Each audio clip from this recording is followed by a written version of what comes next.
కండలు తిరిగిన టెక్నాలజీ కాస్త ఖరీదే గురు. పూర్తి వివరాలకు చదవండి రేపటి సాక్షి దినపత్రిక. విజయవాడ పశ్చిమ నియోజకవర్గం పాత రాజేశ్వరిపేట శివారు ప్రాంత ప్రజలు వరద ముంపుతో అష్టకష్టాలు ఎదుర్కొంటున్నారు. వృద్ధులు, చిన్నపిల్లలు తీవ్ర ఇబ్బందులు పడుతున్నారు. తిండి లేక నరకయాతన పడుతున్నామని వరద బాధితులు ఆవేదన చెందుతున్నారు. విజయవాడ పాత రాజేశ్వరిపేటలో వరద బాధితుల కష్టాలపై మరింత సమాచారం మా ప్రతినిధి రాజు అందిస్తారు. ప్రస్తుతం మనం పాత రాజేశ్వరిపేటలో ఉన్నటువంటి కాలనీలో ఉన్నటువంటి శివారు ప్రాంతాల్లో ఉన్నాం. విజువల్ చూసుకుంటే కనుక ఇక్కడ ఉన్నటువంటి ఏరియా ఏదైతుందో పూర్తి స్థాయిలో కూడా శివారు ప్రాంతాలన్నీ కూడా నీట మునిగినట్టు పరిస్థితి ఉంది. ఒక్కసారిగా వచ్చినటువంటి వరద కూడా ఇక్కడ వాసులు కూడా నిరాశ్రయాలు చేసిందని చెప్పొచ్చు. ఇక్కడ ఉన్నటువంటి వారు ఉన్నారు, వీరితో కూడా మాట్లాడించే ప్రయత్నం కూడా ఇప్పటికే ఇక్కడ ఉన్నటువంటి ముంపుకు సంబంధించి ఎటువంటి ఇబ్బందులు ఎదుర్కొంటున్నారు ఏంటని ఒక ఫ్యామిలీ ఉన్నారు. చూస్తే కనుక ఇక్కడ ఉన్నటువంటి చివరి ఉన్నటువంటి వీరికి కూడా సహాయ చర్యలకు సంబంధించిన ఎటువంటి అందినటువంటి పరిస్థితి కూడా లేదు. అమ్మ చెప్పండి, ఎలా ఉంది ఈ 4 రోజుల పరిస్థితి? ఈ 4 రోజుల పరిస్థితి సార్, అన్నీ మునిగిపోయినాయి, అన్ని పాములు ఏంటి అన్నీ వచ్చినాయి.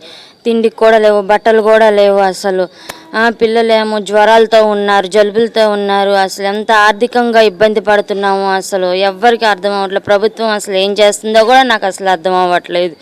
ఇంత చివర మేము మునిగిపోయే, ఇప్పుడు కొంచెమే తగ్గింది, ఇంతకు మునిగిపోయే మా వరకు మునిగిపోయే లోతులు ప్రాణహాయంతో మేము ఎంతో కానీ బాధపడుతున్నాం. అసలు కింద ఎంత మాకు ఆస్తి నష్టం అంటే అసలు చెప్పలేము. మళ్ళీ మేము అవన్నీ చేసుకోవాలంటే అంత ప్రభుత్వం ఏదో మేము సహాయం కోరుతున్నాం, ప్రభుత్వం ఏమన్నా చేస్తుందేమోనని.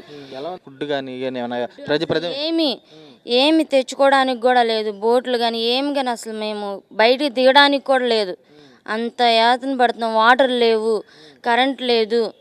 పిల్లలైతే చిన్న పక్కన ముసలి వాళ్ళు నడవలేని స్థితిలో ఉన్నారు.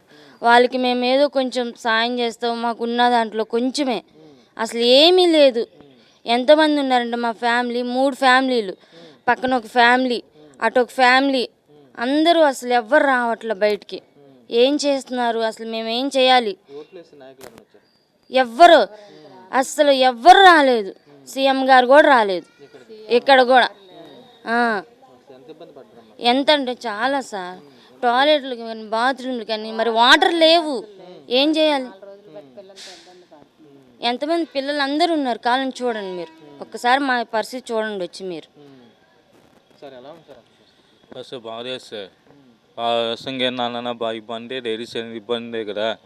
ఇలా ఉన్నప్పుడు కాదు కానీ చంద్రబాబు నాన్న గారు ఎప్పుడు ఒక్కడు కూడా రాత్ర కనీసం భోజనం కూడా రావుతారు.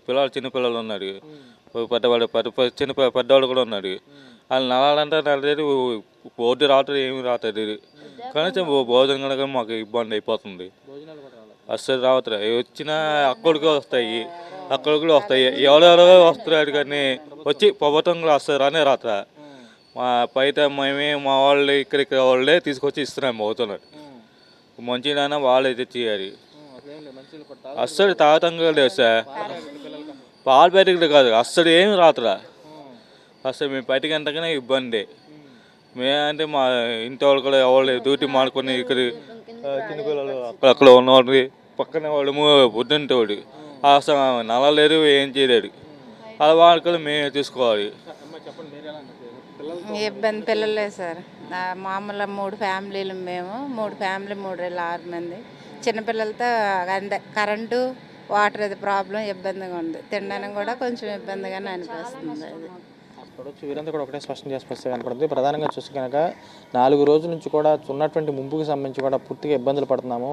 అధికార యంత్రాంగం కానీ పాలకులు కానీ తమ వైపు చూసినటువంటి దాఖలాలు పూర్తిగా చూస్తే కనుక వృద్ధులు కానీ చిన్నపిల్లలతో కానీ ఇటువంటి ఏరియాకి సంబంధించి కూడా కనీసం వస్తువులు ఏదైతున్నాయో నీటికి సంబంధించి వాటర్ కానీ పాలకు సంబంధించి కానీ ఇవి కూడా ఒక్కటి కూడా తమకు ఇచ్చినటువంటి పాపాన పోలేదని చెప్పి వీరు కూడా ఆవేదన వ్యక్తం చేసే కూడా కనపడుతుంది.